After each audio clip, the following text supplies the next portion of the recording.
यही है मोहम्मद रफ़ी का वो गाना जिसे उस समय के ज्यादातर युवा अपने सपनों में देखते थे। ये प्यार के नगमे, ये मोहब्बत के तरह।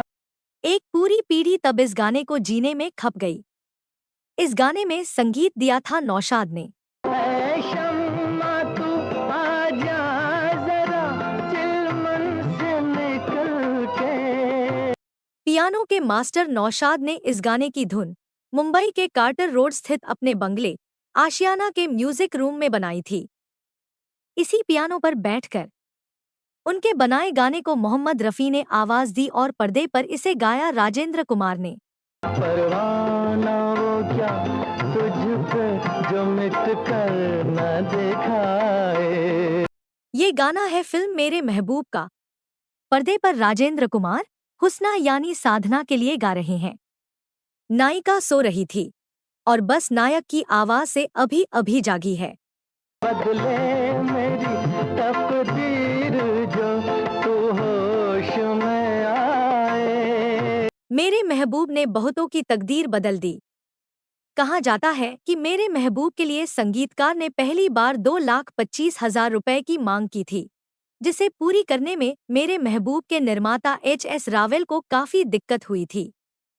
कहा जाता है उस समय कोई भी संगीतकार किसी फिल्म में संगीत देने के इतने पैसे नहीं ले रहा था। खुद नौशाद इसके पहले एक फिल्म में संगीत देने के 1,10,000 रुपए ले रहे थे। ऐसे में नौशाद की इस मांग से मेरे महबूब के निर्माता एच.एस. रावल का बजट गड़बड़ा गया था, क्योंकि उन्हें 20 लाख रुपए राजेंद्र कुमार को देने थे और 4 लाख साधना को देने थे। उधर संगीतकार नौशाद 2,25,000 से कम पर मान नहीं रहे थे।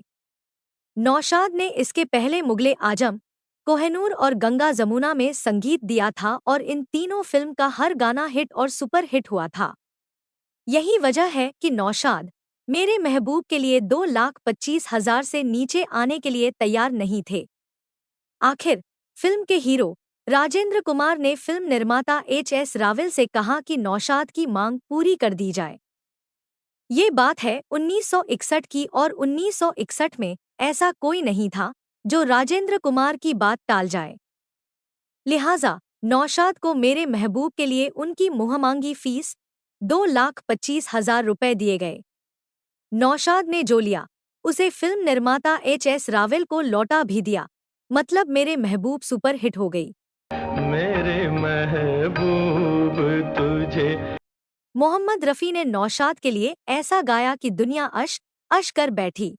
हुस्न जरा जाग तुझे इश्क। मोहम्मद रफ़ी का ये गाना पियानो वाला है। नौशाद ने बताया था कि इसकी धुन उन्होंने अपने बंगले आशियाना के म्यूजिक रूम में रखे पियानो पर बनाई थी। उनके इस पियानो पर लता मंगेशकर, आशा भोसले और मोहम्मद रफ़ी के यादगार गाने बने थे। नौशाद ने बताया था कि फिल्म दिल दिया दर्द लिया के इस क्लासिक गाने की रिहर्सल इसी पियानो पर हुई थी। तेरी कहानी याद आई, बचपन की मोहब्बत को दिल से। बैजू बावरा का ये गाना भी इसी पियानो पर तैयार हुआ था। दरअसल नौशाद के जिस बंगले आशियाना में लगे पियानो पर ये गाने तैयार हुए थे, वो बंगला आशियाना भी नौशाद की सफलता की कहानी कहता है। मोहम्मद रफ़ी और लता मंगेशकर के गानों की सफलता की कहानी कहता है। नौशाद को पैसे आने शुरू हुए थे 50 के दशक की शुरुआत से। 50 की दशक की शुरुआत से इसलिए क्योंकि नौशाद ने 1949 में गियर बदला था। मिल मिल के गाएंगे हो दो दिल यहाँ। फिल्म दुलारी में उन्होंने मधुबाला के लिए लता मंगेशकर से 6 सोलो गाने गवाए थे। तकदीर जगा कर आई हूँ, तकदीर जगा कर।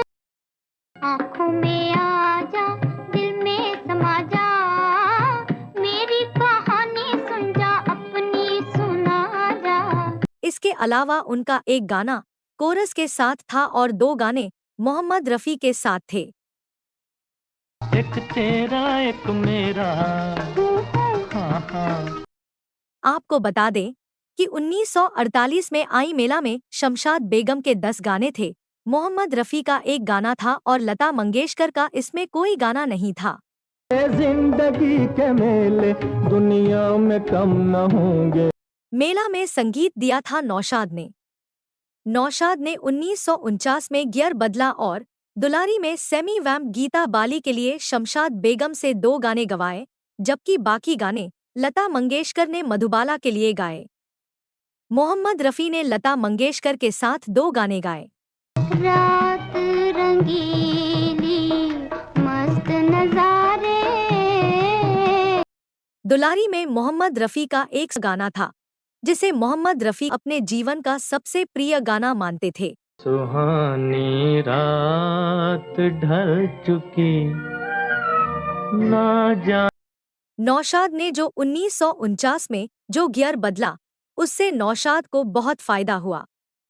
उन्हें लता मंगेशकर और मोहम्मद रफ़ी की अहमियत समझ में आ गई।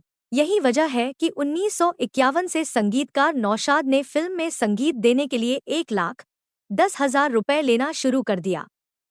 1 लाख से ऊपर फीस वाली उनकी पहली फिल्म थी दीदार। 1951 में आई दीदार ही वो फिल्म थी जिसमें मोहम्मद रफ़ी के गानों ने दिलीप कुमार पर ट्रेजेडी किंग की छवि पर आखिरी मुहर लगा दी थी। हुए हम जिनके लिए बर्बाद वो हमको। 1951 से 1960 के गोल्डन डिकेड तक संगीतकार नौशाद ने एक फिल्म के लिए 1,10,000 लिए, यानी फिल्म दीदार से कोहिनूर तक 1,10,000 रुपए। इस दौरान नौशाद ने 12 फिल्में दी, जिसमें से कम 9 फिल्में जुबली हिट रहीं। इन 9 फिल्मों में मोहम्मद रफ़ी के गानों की बड़ी भूमिका रही। मधुबन में राधिका नाचे रे। फिर आया 60 का दशक। 1961 में नौशाद ने अपनी फीस फिर बढ़ाने का फैसला लिया और फिल्म मेरे महबूब से अपनी फीस 1,10,000 रुपए से बढ़ाकर सीधे 2,25,000 रुपए कर दिया। मेरा खोया हुआ। आपको बता दें कि 1941 से 1950 के दशक में 1944 में आई फिल्म रतन से अक्टूबर 1950 में आई फिल्म दास्तान तक नौशाद ने 16 फिल्में दी, जिसमें 13 फिल्में जुबली हिट रही थी। एक जमाने में संगीतकार नौशाद को म्यूजिक अरेंजर के तौर पर 40 रुपए प्रति महीने मिलता था, लेकिन 50 के दशक के ठीक पहले नौशाद ने जो गियर बदला, उससे उनकी तकदीर बदल गई। उन्हें पैसे मिलने लगे। उसी पैसे से उन्होंने मुंबई में कार्टर रोड पर बंगला बनवाया और उसका नाम रखा आशियाना। इसी आशियाना में उन्होंने बनाया अपना म्यूजिक रूम और वहां रखा अपना पियानो, जिस पर बैठकर उन्होंने मोहम्मद रफ़ी के लिए कई यादगार धुनें बनाईं। आज की रात मेरे कैसी हसीन। अगर ये स्टोरी आपको अच्छी लगी हो तो इसे लाइक करें, वीडियो शेयर करें और चैनल को सब्सक्राइब करें। नमस्कार। एक चांद आसमां